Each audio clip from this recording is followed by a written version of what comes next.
بسم اللہ الرحمن الرحیم۔ السلام علیکم۔ حضرت عباس علیہ السلام کا معجزہ۔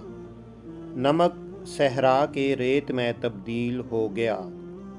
ترکوں کی حکومت جب عراق پر تھی، یہ واقعہ اسی زمانے کا ہے کہ ان دنوں نمک کی برآمد پر غیر معمولی ٹیکس لیا جاتا تھا۔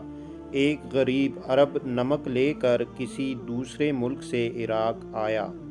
چنگی کے افسروں اور سپاہیوں نے اس غریب عرب کو تنگ کرنا شروع کر دیا۔ اسی دوران یہ روضہ ابوالفضل عباس علیہ السلام تک باتوں باتوں میں پہنچ گیا۔ عرب نے نمک کو حضرت عباس علیہ السلام کی ضمانت میں دے دیا اور سپاہیوں سے کہا کہ اس کو اتار کر دیکھو۔ سپاہیوں نے نمک اونٹوں سے اتارا تو کیا دیکھتے ہیں کہ تیلوں میں ریت ہی ریت بری ہے۔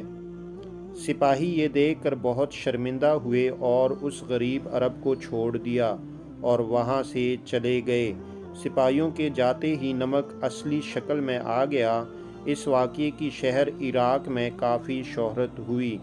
اس جگہ پر ابراہیم علیہ السلام خلیل اللہ یاد آتے ہیں، جن کے لیے ریت صحرا آٹا بن گئی تھی۔ وہ نبی تھے اور یہ علمدار علیہ السلام سبط رسول صلی اللہ علیہ وآلہ وسلم تھے۔